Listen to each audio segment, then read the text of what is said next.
Radio Metropolis.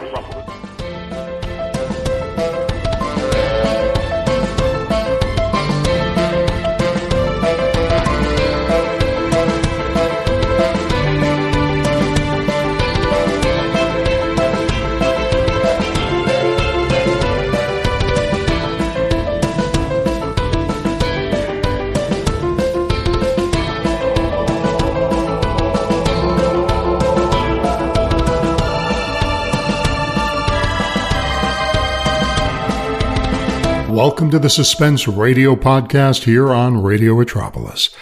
Since this broadcast was from 1948, I was curious if there was a recent influenza epidemic at this time, or at least in this area. The most famous that we had were the Spanish flu of 1918, the Asian flu of 1957, the Hong Kong flu of 1968, and swine flu of 2009. The 1918 Spanish flu infected 500 million people and killed between 50 and 100 million worldwide. The COVID pandemic of 2020 and 21 was not caused by influenza, so that's why it's not mentioned. In 1945, the first flu vaccines were approved for use for people not in the U.S. military. And I mention this because this is the crux of the plot line for the episode we're about to hear tonight in Suspense. Martha Scott stars tonight as Mary Norquist, and she is one actress I'm sure you know very well, or at least one you could recognize or would recognize. She was currently promoting her latest film, So Well Remembered, about a councilman and newspaper editor recalling his last 25 years of fighting for better working and living conditions in his bleak working-class mill town. The movie did well in the UK, but it was a failure in the US. It was thought lost forever, but thanks to some film archivists, it was rediscovered in September of 2004. Martha Scott, probably best known for playing Charlton Heston's mother in not one but two of Heston's biggest films ever, and probably two of the biggest films of all time. That would be Moses' mother, Yoshabel, in the 1956 classic The Ten Commandments, and the other was Judah Ben-Hur's mother, Miriam, in the multiple Oscar-winning epic Ben-Hur, although she was only 11 years older than Heston in real life.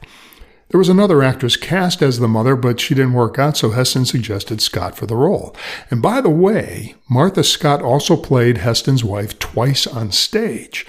No matter the role, there was a certain majesty about her, and she went on to some great success. She died on May 28, 2003, 4 months away from what would have been her 91st birthday. Okay, let's get to the episode tonight. It is about a worried mother who has a son with a severe, life-threatening fever. Because of a widespread flu epidemic, she has to face the problems alone. Now, along with Martha Scott, we have Frank Lovejoy, who plays Paul, Wally Mayer, Ken Christie, Georgia Ellis, and Bobby Ellis plays the young boy Kurt. John Newland plays Kurt as a young man. This will be apparent as we go along here. It was written by John and Gwen Bagney and produced and directed by Anton M. Leader. Paul Frees is our host. The episode is called Crisis, from August 19th, 1948. Stick around for my review immediately after, here on the Suspense Radio Podcast on Radio Metropolis.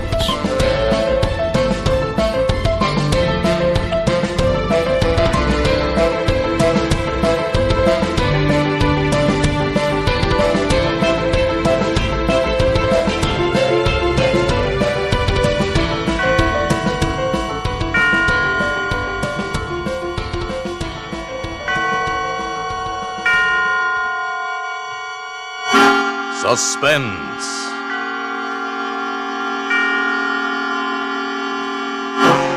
Autolite and its 60,000 dealers and service stations bring you radio's outstanding theater of thrills. Starring tonight, Miss Martha Scott in Anton Leader's production of Crisis, a tale well calculated to keep you in suspense.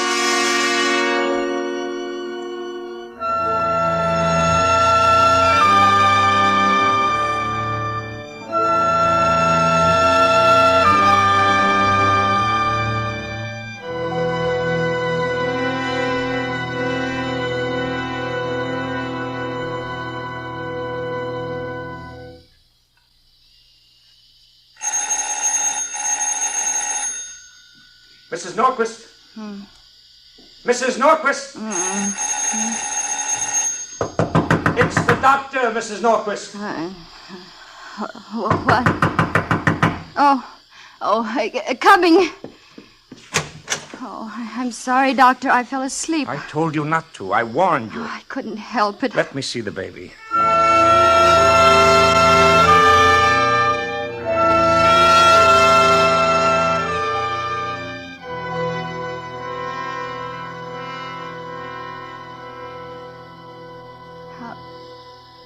How is he?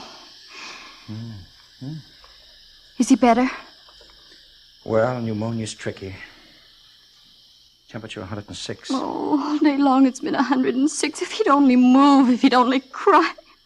Oh, Doctor, you've got to do something. Mrs. Norquist, get hold of yourself. Fasten that sheet down. It's important that you don't let any of that steam escape. All right, it's just that I'm so tired. When will the nurse be here? There won't be a nurse. No nurse, but you said there... I've tried everywhere. It's the worst epidemic since 1918. The hospitals are full. Oh, but I can't go on without a nurse. I can't. Well, isn't there someone who can help you? Some neighbor? There's no one. Well, what about your husband? When's he due back? 2 or 3 days. Maybe you'd better send for him. You don't mean the baby? Well, you can't keep this up. You need help. Oh, I didn't want to worry Paul. This business trip's so important to him. Besides, I expected to get a nurse. Why, he doesn't even know the baby's sick. You'll have to do it alone, then. How's the sulfur holding out? I have enough. Good. Now, don't neglect the steam for an instant. Keep up the warm alcohol sponge bath. Don't leave his side. I'll try to get back in the morning. And don't sleep. No matter how tired you get, no matter how you scream for it, you must not sleep. Here, take these pills. They'll help you. Thank you, Doctor. Doctor, is little Kurt going to make it? Well, that you'll know one way or the other before morning. Oh? Crack that temperature tonight, and he'll pull through. It's the crisis.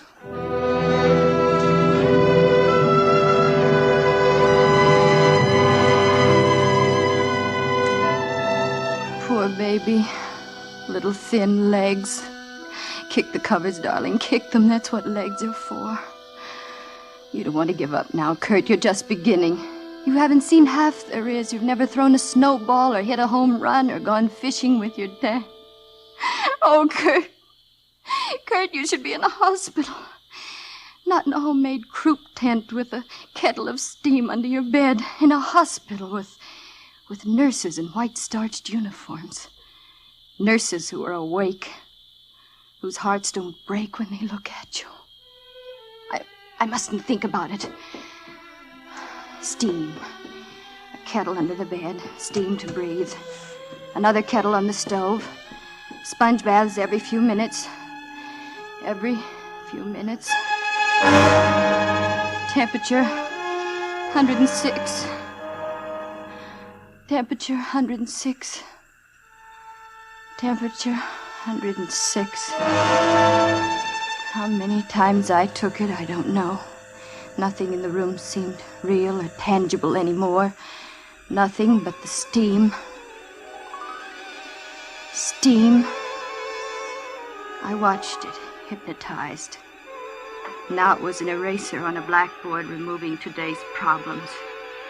Now it was a windshield wiper pushing aside the rain so I could see ahead of me.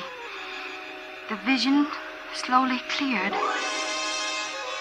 And then I saw it. A light. No, 6 lights. Bright flames, birthday candles. 6 birthday candles on top of a white cake. Happy birthday to you. Happy birthday to you. Happy birthday, little Kurt. Happy birthday to you.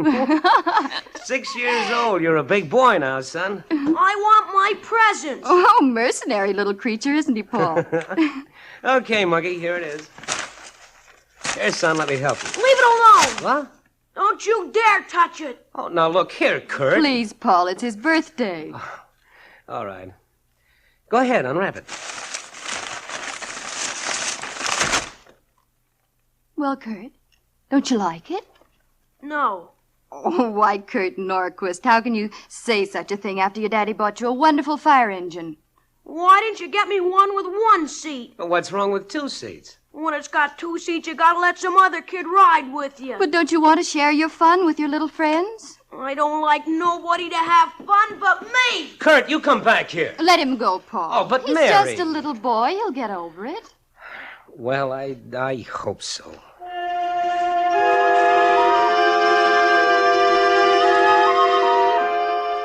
There were more birthdays, but as Kurt grew, a mounting fear began to grow in me, too. He looked like a choir boy, but there was something else hiding back of those innocent eyes. At 8, he forged his report card. At 10, he stole some things from the dime store. By the time he showed promise of being taller than his father, his personality, in spite of everything we tried to do, was really beginning to frighten us. You wanted to see me, Father? Yes, I did. Your mother and I are very concerned about you. Again? Why weren't you in school all week? It bores me. Well, where were you? What have you been doing? Thinking. Just thinking. What about, Kurt? What is it you think about? Is there something bothering you? Yes. Well, what is it, son? School. I hate it. But you like to read. That's different. I read what I like. I don't like to be told what to do. But don't you understand? Everybody has to be guided and told what to do. Sure, I understand. But I don't have to like it. And I don't like it. Kurt, I'm surprised at you. Is that all, Father? Yes, that's all. I'm disappointed. I thought you were going to beat me. Why, you insolent... Paul, Kurt! Please, please. There's someone at the door. What? Why, Mr. Johnson. Kurt home? Why, yes, he is. Hello, Paul. Oh, Fred. Well, what is it this time? Are you going to tell them, Kurt, or do you want me to? I don't mind. I stole a watch from Evans's jewelry store. A swelled wristwatch. A watch? Oh, Kurt. We were going to buy you one for your birthday. You didn't have to steal it. It was more fun stealing. Lots more fun. This time I'll have to take him to juvenile court, Mrs. Norquist. Oh, no. Fred, let me bring him down. You go on. I want to talk to him. Paul's face was gray with hurt. His cheeks sagged and his eyes were bleak as he turned to Kurt. I didn't want it this way, son, but maybe it's the only solution. Maybe it'll help straighten you out. You're not going to put me in a reform school. Kurt! Kurt! Paul was savage as he ran up the stairs after him. Kurt slammed the bedroom door in his face, and as Paul flung it open... You've had this coming to you for a long time. Oh, no, you don't. Keep away from me. Kurt! Wild lust was on Kurt's face, and a gun was in his hand, his father's revolver. I knew he'd do it even before it happened. Kurt! Paul went limp as he turned to me with a look of shocked surprise. Mary. Paul!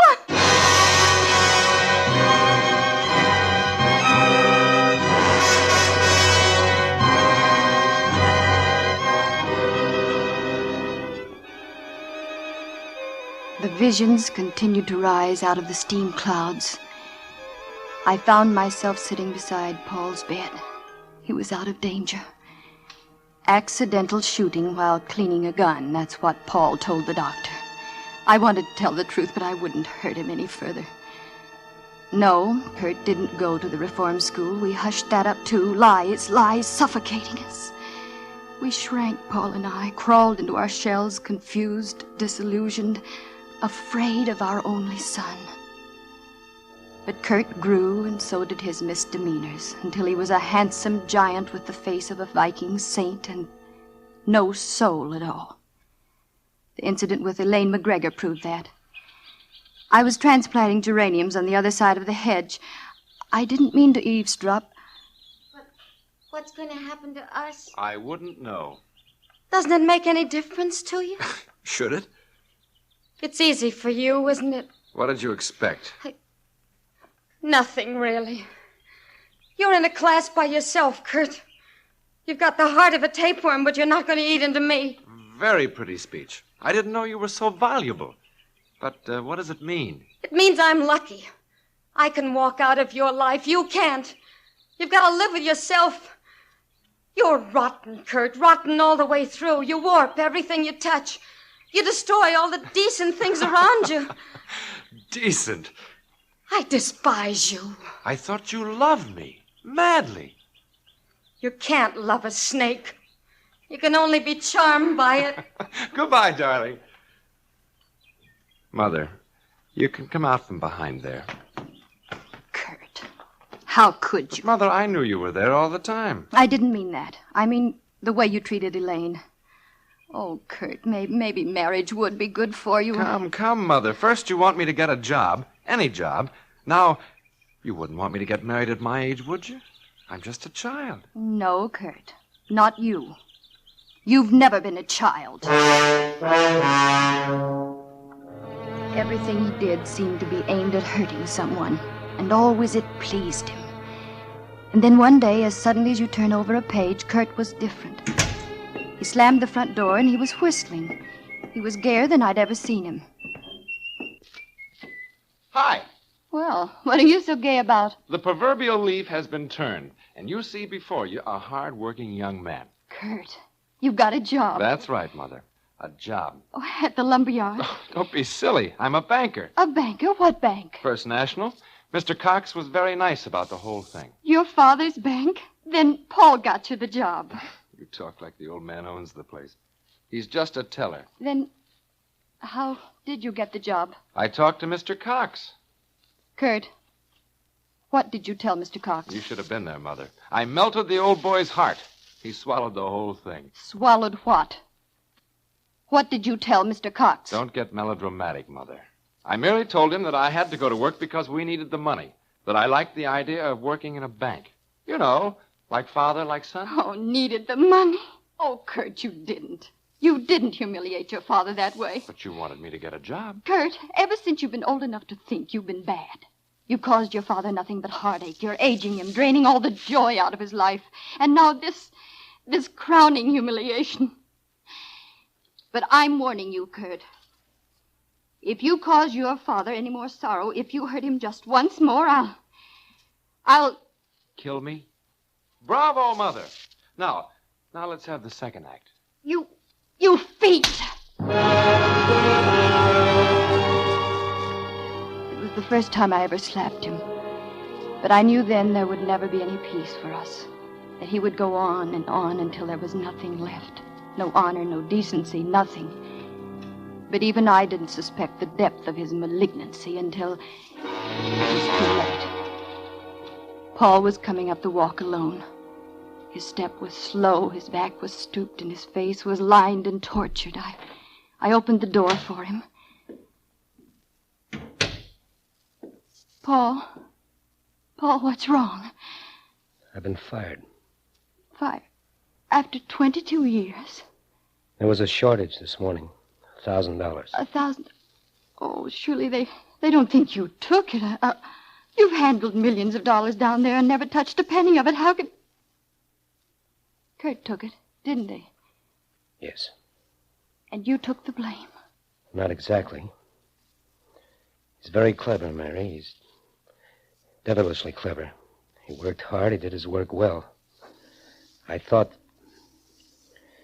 to kid myself anyway that he was outgrowing his badness.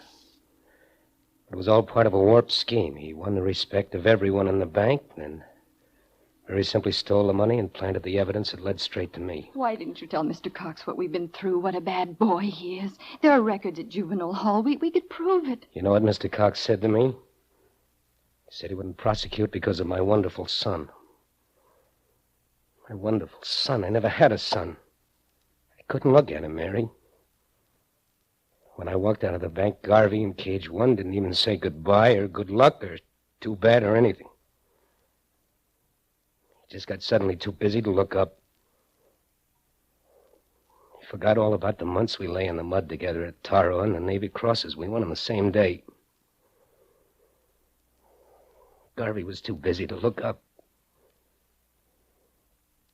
I couldn't tell him the truth. I'm not strong like you, Mary. I can't take it anymore.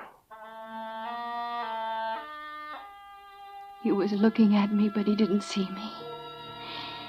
His eyes were covered with a film of tears. Then he turned and staggered out of the house. He walked like he was drunk. Yes, that's what he was. Drunk with despair. He got in the car. I wanted to go to him, to hold him in my arms, but I couldn't. I was frozen. The car lurched away from the curb, skidded around the corner. It was like a madman driving.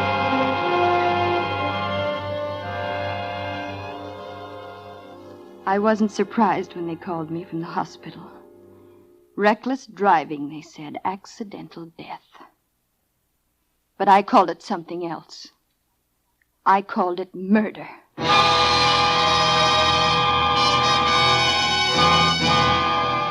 At that moment, I died too. Oh, I went through the motions of living at the cemetery and after. I kept on, not counting the days coming or going, and one day I realized Kurt was 25, a man, a handsome, ruthless man. We lived in the same house, but we had nothing to do with each other.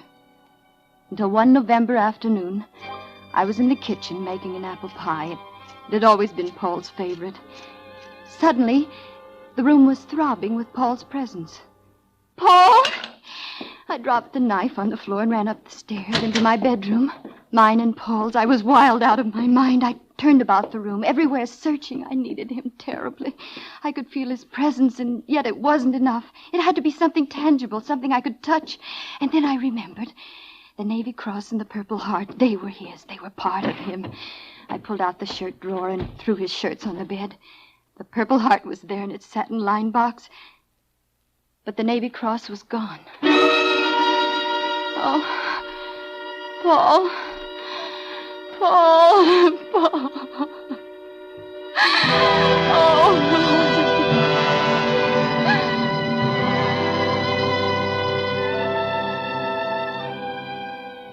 The room was dark. I lay there for quite a while. I had no reason to get up.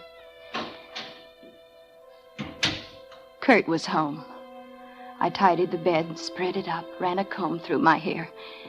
I walked along the hallway to his room. Yes? You want something? I'm in a hurry. Yes, I do want something. Your father's Navy Cross, where is it? Oh, that. I was holding 3 aces when I ran into a straight.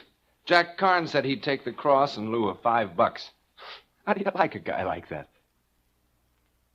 I looked at Kurt for a long time. Then I walked away. It didn't matter. Nothing mattered. Not that day or any other day. Not even later when the policeman came to the door. I have a warrant for the arrest of Kurt Norquist. On what charge? Murder.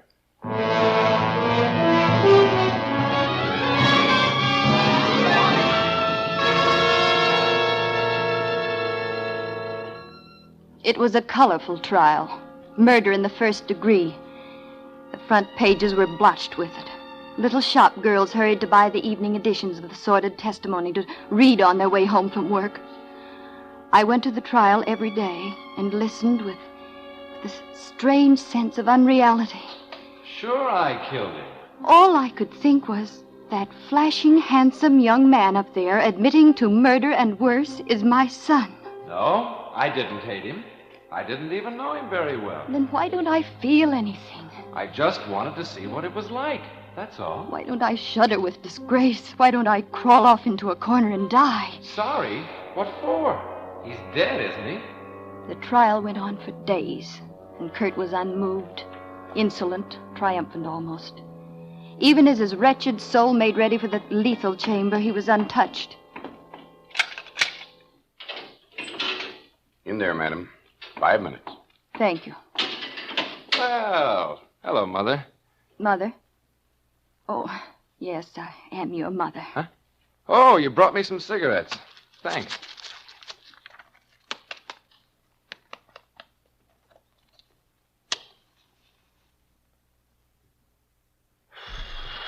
Well, I wonder what it's going to be like. What? You know, that last mile. I'm a queer guy, all right. I don't feel sorry about anything. As a matter of fact, I don't feel anything at all. Never did. Except that maybe this is a good smoke. I looked deep deeply into his face, beyond the pale blue eyes, into the black soul. I gave him life, but I couldn't give him honor. He exhaled. Smoke came out of his mouth and nose and spun around him, enveloping his face, framing it in a circle of fog. Then he smiled. Not the smile of a murderer, more the slow, wistful smile of a small boy. And abruptly his face was changed. I've been here before. I watched the smoke rings as they billowed upward. I couldn't take my eyes off them. In each smoke ring was a face. Kurt's face.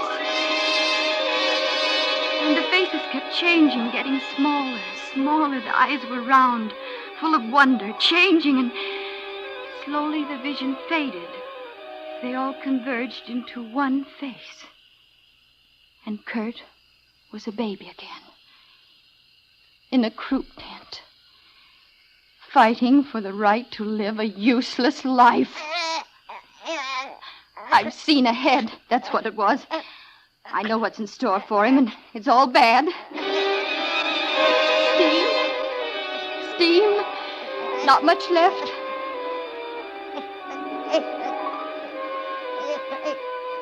In a moment, there won't be any.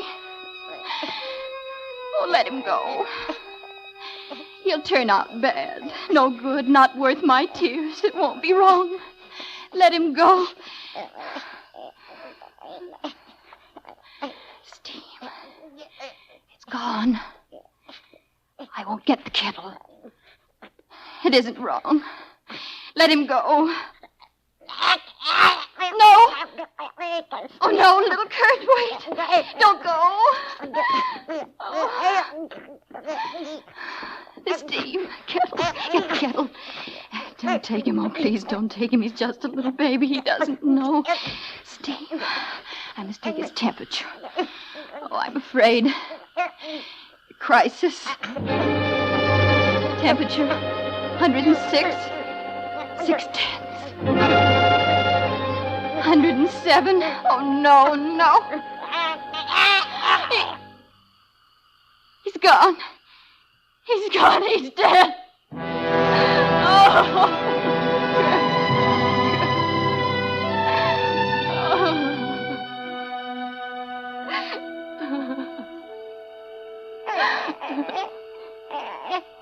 Kurt. You're alive. Hold on, baby. Hold tight. Kids got in my way as I held the thermometer to the light. I brushed them off, and then I looked. The mercury stood at 106, 105, 103. You're going to get well, Kurt. Temperature 101. And grow strong and handsome. Temperature 100. And good, Kurt. You're going to be good. Please, God. Please.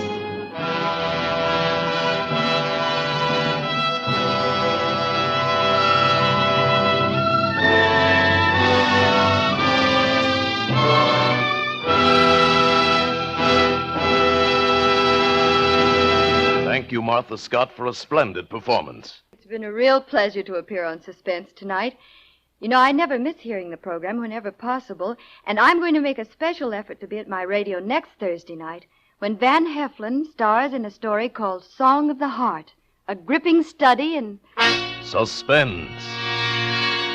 Miss Martha Scott is currently appearing in the RKO production So Well Remembered. Tonight's suspense play was written by Gwen and John Bagney with music composed by Lucien Morawick and conducted by Lud Gluskin.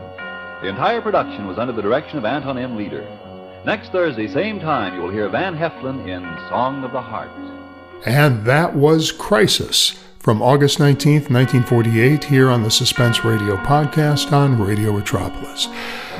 This was a very good episode, and one that can have many different analyses of what really happened in the episode, or overall, I should say. It's a good psychological study of looking at life accelerated as to what one action did to affect the future of many people. But it all depends on one's interpretation and what they grasped from this story. Were we listening to a woman through the years dealing with what appears to be the demon seed manifesting from childhood rebellion and then into full-blown sociopathic acts as an adult? Or were we listening to a psychologically damaged woman who believes her baby is and plans to murder it before it can grow into the murdering sociopath we heard? Was she playing out the realities in her head, or was she suffering from her own insecurities of being a bad mother? She gets to that point of decision that she believes this child will grow up to be evil and begins to let it suffocate with his lungs closing up due to the flu epidemic. She lets that happen. But then at the very last second, she has a change of heart and brings the steam to the child who can breathe again. So what is the moral of this story? I believe the writers intended was to say that a child's behavior first starts with the parents. And if it is brought up in a household of love and parents leading by example, then these fears she has would be unfounded. I think many young parents fear or wonder if they will be good parents by doing all the right things. But the suspense of this story is whether her premonitions were true or were they her own insecure manifestations of not being a good parent. All I can say is either conclusion could be right. It's what you got out of it. And that will do it for us tonight. That was Crisis from August 19th, 1948, here on the Suspense Radio Podcast on Radio Metropolis.